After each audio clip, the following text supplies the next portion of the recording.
أعوذ بالله من الشيطان الرجيم. بسم الله الرحمن الرحيم. فتقبلها ربها بقبول حسن وأنبتها نباتا حسنا وكفلها زكريا كلما دخل عليها زكريا المحراب وجد عندها رزقا قال يا مريم أنى لك هذا قالت هو من عند الله إن الله يرزق من يشاء بغير حساب. هنالك دعا زكريا ربه قال رب هب لي من لدنك ذرية طيبة إنك سميع الدعاء.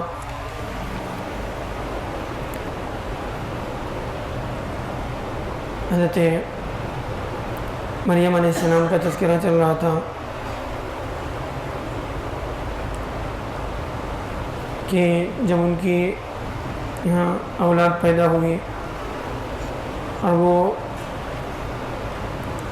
مریم علیہ السلام کی والدہ کو جب مریم علیہ السلام کی ولادت ہوئی تو انہوں نے اللہ سے پہلے ہی نظر مانی تھی کہ جب میرا بچہ پیدا ہوگا تو میں اس کو اللہ کے دین کے لیے وقف کر دوں گی. تو جب بچے کے بجائے لڑکی پیدا ہوئی تو بہرحال انہوں نے اللہ کے سامنے جو ہے اس کا اظہار کیا اور اللہ سے دعا کی کہ اللہ میں نے اس کو مریم نام رکھا ہے اور میں اس کو اللہ تیری حفاظت میں دیتی ہوں، تیری پناہ میں دیتی ہوں، اس کو بھی اور اس کی نسل کو بھی شیطان کے مقابلے میں شیطان سے حفاظت کے لیے. تو اس طرح سے بچوں کو بھی جو ہے چھوٹے بچے جب پیدا ہوں تب بھی ان کو اس طرح کی دعائیں دینی چاہیے. خود اللہ کے نبی صلی اللہ علیہ وسلم کے بارے میں بھی آتا ہے حضرت حسین کو جو ہے اللہ کے نبی صلی اللہ علیہ وسلم اس طرح کی دعائیں پڑھ کے جو ہے ان کو اللہ کی حفاظت میں دیتے تھے. اعوذ بکلمات اللہ التامہ من کل شیطان وہامہ ومن کل عین لامہ. اور اللہ کے نبی صلی اللہ علیہ وسلم کی ایک حدیث بھی ہے جس میں اللہ کے نبی صلی اللہ علیہ وسلم نے فرمایا کہ حضرت ابراہیم علیہ السلام بھی جو ہے حضرت اسحاق علیہ السلام کو اور حضرت اسماعیل علیہ السلام کو اس طرح سے دعائیں پڑھ کے اللہ کی حفاظت اور اللہ کی پناہ جو ہے میں وہ دیتے تھے. یعنی اللہ کی حفاظت حاصل کرنے کے لیے جو ہے اس طرح کی دعائیں پڑھنا چاہیے. اعیدھا بک وذریتھا، وہ مریم علیہ السلام کے لیے حضرت مریم کی والدہ نے دعا کی تھی کہ اللہ اس کو اور اس کی نسل کو بھی اللہ تو شیطان سے محفوظ رکھ. تو بہرحال چھوٹے بچوں کو اس طرح کی دعائیں پڑھ کے دم کرنا چاہیے تاکہ شیطان کے شر سے اللہ تعالیٰ جو ہے ہماری بچوں کی حفاظت کرے. پھر آگے اللہ تعالیٰ جو ہے فرماتے ہیں اسی کے تذکرے میں فتقبلها ربها بقبول حسنا، کہ اللہ تعالیٰ نے بقبول حسن وانبتها نباتا حسنا، کہ اللہ تعالیٰ نے جو ہے اس بچی کو اللہ تعالیٰ نے بھرپور قبول فرمایا، بہترین جو ہے اللہ تعالیٰ نے قبولیت سے نوازا اور اس کی بہترین پرورش کی. اور وکفلها زکریا، اور پھر آگے فرمایا کہ ان کی کفالت جو ہے حضرت زکریا علیہ السلام نے لے لی. اب زکریا علیہ السلام کون تھے؟ زکریا علیہ السلام کا ان سے کیا رشتہ تھا؟ بعض مفسرین نے لکھا ہے کہ حضرت زکریا علیہ السلام جو ہے ان کے خالو تھے، حضرت مریم علیہ السلام کے خالو تھے.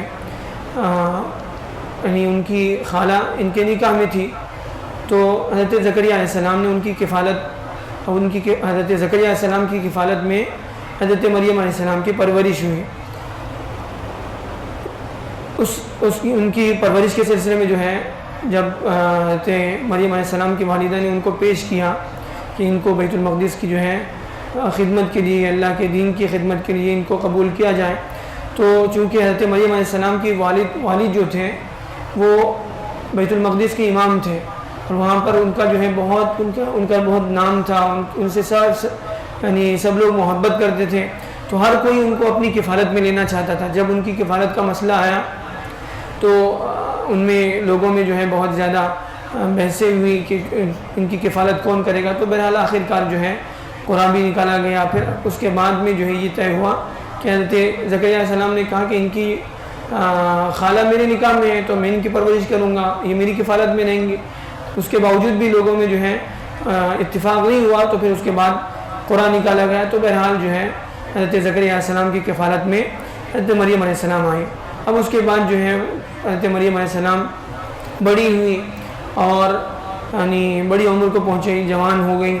تو اس کے بعد جو ہے بڑی نیک تھی، بہرحال جو ہے نیک خاندان کی بھی تھی، والد صاحب بھی ان کے نیک تھے، ان کی والدہ بھی جو ہے بڑی نیک خاتون تھی، اور ایک پورا جو ہے نبیوں کے خاندان کی، نبیوں کے نسل کی جو ہے یہ بچی تھی. تو اس کے اندر بہت ساری خوبیاں تھیں.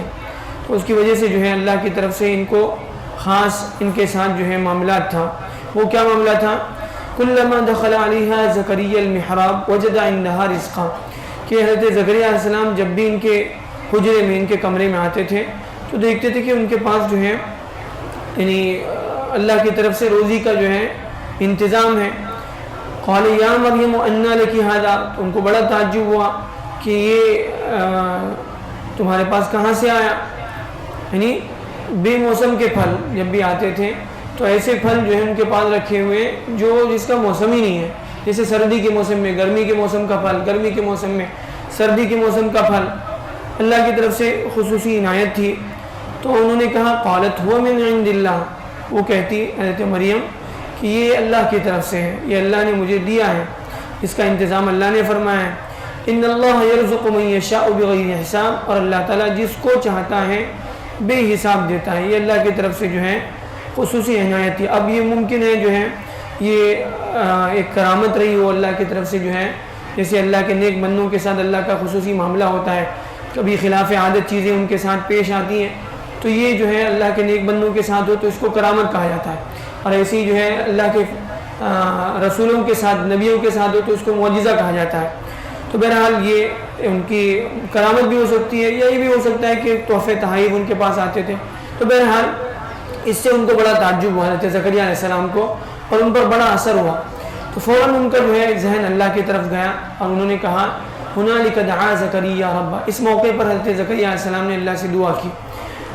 قال رب هب لي من لدنك ذرية طيبة انك سميع الدعاء، کہا کہ اے میرے پروردگار مجھے اپنی طرف سے، اپنے فضل سے جو ہے نیک اور صالح بہترین جو ہے اولاد نصیب فرما، بے شک تو جو ہے بڑا دعاؤں کو سننے والا ہے، دعاؤں کو قبول کرنے والا ہے. حضرت زکریا علیہ السلام خود نبی ہیں، اور ان کا اللہ سے جو تعلق ہو سکتا ہے وہ عام انسانوں سے بہت جو ہے بلند ہوگا. بہت ممکن ہے اس سے پہلے بھی انہوں نے بہت مرتبہ دعائیں کی ہو.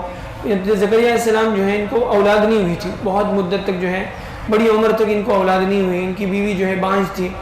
تو بہرحال ممکن ہے اس سے پہلے بھی انہوں نے دعائیں کی ہو، لیکن جس وقت انہوں نے دیکھا کہ اس طرح سے جو ہے حضرت مریم علیہ السلام کے ساتھ اللہ کا خصوصی معاملہ کہ ان کے پاس جو ہے بے موسم کے پھل آ رہے ہیں، بغیر کوئی سبب نظر نہیں آ رہا ہے، اس کے باوجود ان کے پاس اللہ کی طرف سے روزی کا انتظام ہے، تو وہ اللہ جو اس طرح سے دے سکتا ہے وہ مجھے اولاد کیوں نہیں دے سکتا. تو فوراً انہوں نے اللہ سے دعائیں مانگنی شروع کی اور اللہ سے دعائیں کی کہ اللہ مجھے اولاد عطا فرما. اس میں جو ہے ہمارے لیے بہت بڑا پیغام ہے کہ عام طور پر اگر اس طرح سے اللہ کے کوئی نیک بندے ہوں اور جو ہے ان کے ساتھ کوئی کرامت کا معاملہ، اللہ کی طرف سے کوئی خاص خصوصی عنایت کا معاملہ نظر آئے تو ہماری نظر کیا آتی ہے؟ ہم لوگ فوراً جاتے ہیں کہ حضرت دعا کر دیجئے، حضرت میرے لیے دعا کر دیجئے. ان کی دعا، ان کے ہمارے جو ہے یعنی امیدیں ان سے اللہ کے بجائے ان سے جو ہے جڑ جاتی ہیں، ہم لوگ ان سے قریب ہونے کے پیچھے پڑ جاتے ہیں. تو یہ نہیں ہونا چاہیے. اللہ نے جو ہے اس واقعی کو ذکر کر کے ہمیں یہ پیغام دیا ہے کہ ایسے موقعوں پر ہماری نظر اللہ کی طرف فوراً جائے. جو اللہ ان کا، اگر کسی کے ساتھ اللہ کا کوئی خصوصی معاملہ ہے تو اس میں ان کا جو ہے کوئی کمال نہیں ہوتا بلکہ اللہ کا معاملہ ہے، اللہ کے فضل کی وجہ سے ایسا ہوا تو فوراً ہماری نظر اللہ کی طرف جائے، ہم لوگ اللہ سے مانگیں. اور اللہ تعالیٰ کا وعدہ ہے کہ جب اللہ سے اذا سألک عبادی فإنی قریب، اللہ تعالیٰ فرماتے ہیں کہ جب بھی میرے بارے میں میرا بندہ کوئی پوچھے تو میں قریب ہوں. تو اللہ تعالیٰ دعاؤں کو قبول کرنے والا ہے. بہرحال اللہ تعالیٰ جو ہے ہمیں عنایتوں سے صحیح سبق لینے والا بنا.